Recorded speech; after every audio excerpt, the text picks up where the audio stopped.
नमस्कार, माय मावली हिंदी समाचार में आपका स्वागत है और मैं हूं शेख इस्माइल। बेला मंडल के भवानीगुड़ा, एखोरी और हेटी गांव में बीआरएस का प्रचार रथ निकला।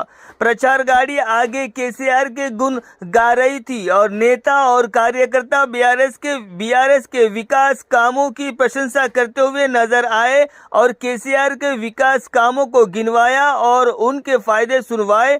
जनता का भी सपोर्ट बीआरएस को मिलता हुआ नजर आया। इस संदर्भ में बीआरएस पार्टी मंडल अध्यक्ष प्रमोद रेड्डी ने कहा कि कांग्रेस धोखा देने में माहिर है। जनता जान चुकी है कि कांग्रेस सिर्फ वादों को तोड़ना जानती है। रैतु बंधु नहीं मिला, ऋण माफी तो छोड़िए, महिलाओं को 2500 रुपए नहीं मिले। 450 वादे करे थे, उन 450 वादों में से ये कांग्रेस सरकार कितने वादे पूरे की ये जानना चाहते हैं और सिर्फ जनता को लालच देकर वोट लेना जानती है ये कांग्रेस सरकार, लेकिन उनकी समस्या का समाधान भूल गई है। घर घर जाकर खासदार आतराम सक्कू को वोट दे और केसीआर को और मजबूती और बढ़ाए। इस रथ में बीआरएस नेता सतीश पवार, सुनील गेडाम, सुदर्शन, मंगेश ठाकरे, विशाल गोड़े, मनोज, किरण, एमपीटीसी अरुण कोड़ा पे बीआरएस नेता कार्यकर्ता मौजूद थे।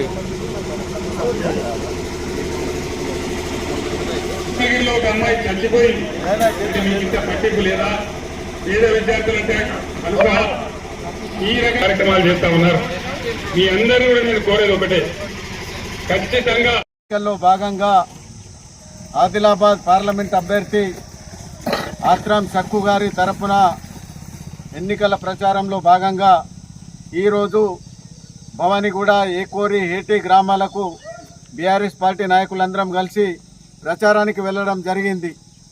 ప్రజల నుంచి ప్రచారంకు వచ్చిన మాకు చాలా మంచి స్పందన వస్తూ ఉంది. మేము కేసీఆర్ చేసిన అభివృద్ధి కార్యక్రమాలు చెప్పబోతే ప్రజలే మాకు తిరిగి చెప్తా ఉన్నారు, కాంగ్రెస్ పార్టీ మోసం చేసింది, అల్వి కానీ ఆచరణ సాధ్యం కానీ 420 హామీలు ఇచ్చి మోసం చేసి అధికారంలోకి వచ్చిండ్రు కాబట్టి వాళ్ళు ఈ హామీలు అమలు చేయడం లేదని ప్రజలు గమనిస్తూ ఉన్నారు. అన్నం ఉడుకుతా ఉంటే ఒక మెతుకుని చూస్తేనే అర్థమవుతుంది అన్నం ఉడికిందా లేదా అని. అదేవిధంగా ఈ 100 రోజుల పరిపాలనలో కాంగ్రెస్ పార్టీ ఎంత మోసం చేసిందన్నది ప్రజలందరూ అర్థం చేసుకున్నారు. పోడు భూములకు రైతు బంధు రాలేదు, సగం మంది రైతులకు రైతు బంధు రాలేదు, కళ్యాణ లక్ష్మి పత్తా లేదు, అదేవిధంగా పెన్షన్లు 4000 ఇస్తామన్నారు, ఇవ్వలేదు, మహిళలకు 2500 ఇస్తామన్నారు, ఇవ్వలేదు, 400 రూపాయలకు గ్యాస్ ఇస్తామన్నారు, అదొక 10% మంది కూడా ఇవ్వలేదు, ఉచిత కరెంట్ అన్నారు, దాదాపు ఒక 10% మందికి తప్ప ఉచిత కరెంటు కూడా రావడం లేదు. కాబట్టి ఇవన్నీ ఆచరణ సాధ్యం కాని హామీలను ప్రజలు గమనించి కారు గుర్తుకు ఓటేస్తాము, మీరు మా దగ్గరికి వచ్చే అవసరం లేదని ప్రజలే మాకు స్వచ్ఛందంగా తెలుపుతా ఉన్నారు. ఇటువంటి స్పందన దాదాపు మేము ఒక 30 సంవత్సరాల నుంచి రాజకీయాల్లో ఉన్నాం కానీ గెలిచిన పార్టీ మీద, గెలిచిన ప్రభుత్వం మీద 100 రోజుల్లో ఇంత వ్యతిరేకత మేము ఇప్పటి వరకు చూడలేదు.